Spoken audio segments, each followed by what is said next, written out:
Welcome to the Real News Network. I'm Jessica Devereaux in Baltimore. We're continuing our conversation with Robert Parry about Israel, Syria, the United States, and the whole geopolitical battle that's being waged in the region. So, Robert, thank you for joining us. Thanks, Jessica. So let's talk about the U.S. and how they're pressuring Syria to surrender their chemical weapon stockpile. But Israel is actually one of the only countries which has refused to ratify the Convention Against Chemical Weapons. Do you think this suggests a double standard by the U.S.? Well, the United States has long had a double standard as it relates to Israel. Israel also, perhaps even more importantly than its chemical weapon stockpile, has one of the most sophisticated nuclear weapon stockpiles in the world. It's undeclared and it's not under any of the conventions relating to nuclear weapons, but it exists and everyone knows it exists. The United States, however, goes out of its way not to officially acknowledge that it exists. Occasionally it'll pop out in some congressional testimony, including when Robert Gates was up for defense secretary some years ago.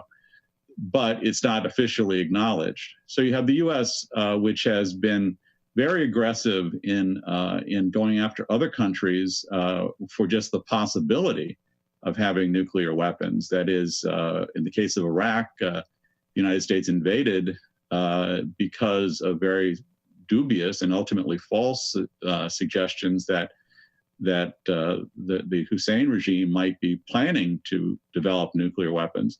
And similarly, there have been threats against Iran for not having a nuclear weapon, but possibly moving in the direction of getting a nuclear weapon. So yes, of course, they're double standards. And we're seeing them applied again here, where Israel is allowed to have a very, I'm told, a very sophisticated stockpile of chemical weapons, yet Syria is expected to give theirs up.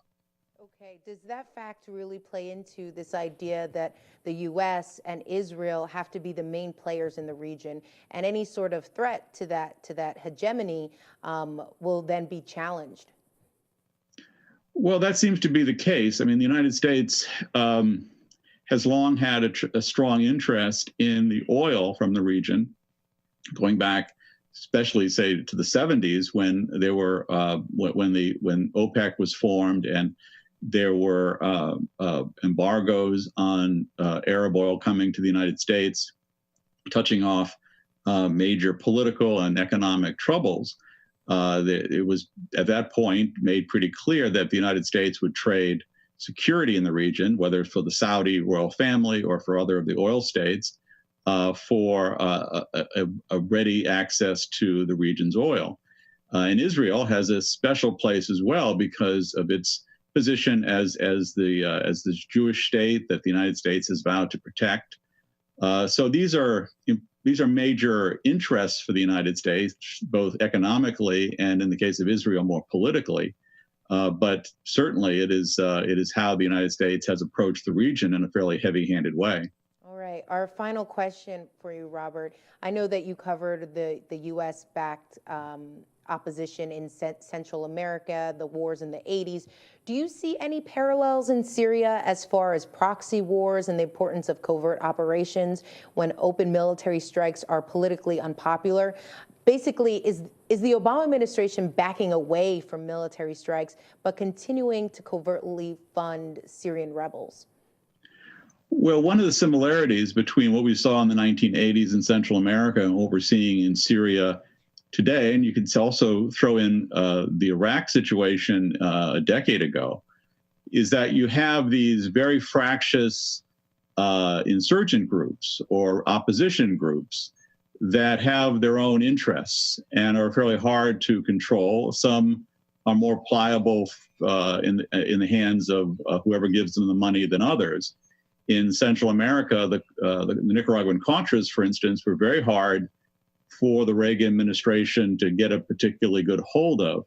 Mostly that was done through sending money and weapons to some groups, cutting off others, engaging in even political attacks or propaganda attacks against some groups that got in the way. And you're seeing something similar in Syria, where you have divergent sets of insurgent organizations, some of them extremely hardline jihadists, some allied with al-Qaeda, and others of a more moderate persuasion. What's happened, though, is that it appears that the harder line jihadist factions are the ones most dedicated to fighting, and therefore are gaining the upper hand within the rebel movement. You're also seeing, and this is a bit of a difference from Central America, where the Contras in Nicaragua were more clients in a very profound way of the United States. These insurgent groups have other backers of great significance, particularly Saudi Arabia, some of the Persian Gulf oil states, to some degree Turkey, possibly even indirectly Israel now.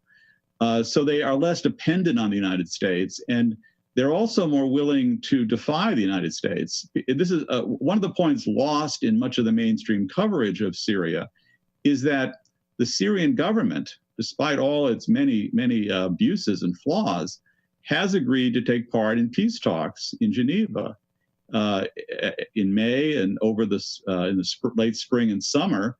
There were efforts to have those peace talks, to get a ceasefire going, to talk about how to get a political settlement.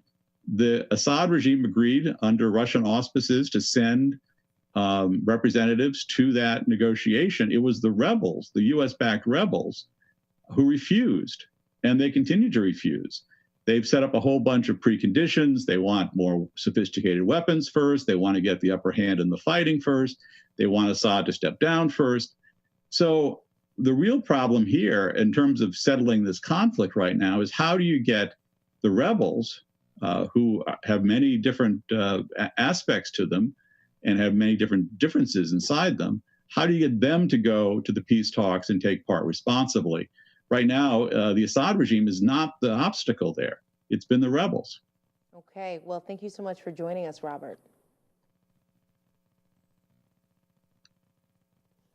Oh, okay, let's just do that part again. Robert, no worries. I'll repeat the thank you, and then okay. Okay, well, thank you so much for joining us, Robert. Thank you, Jessica. And thank you for joining us on the Real News Network.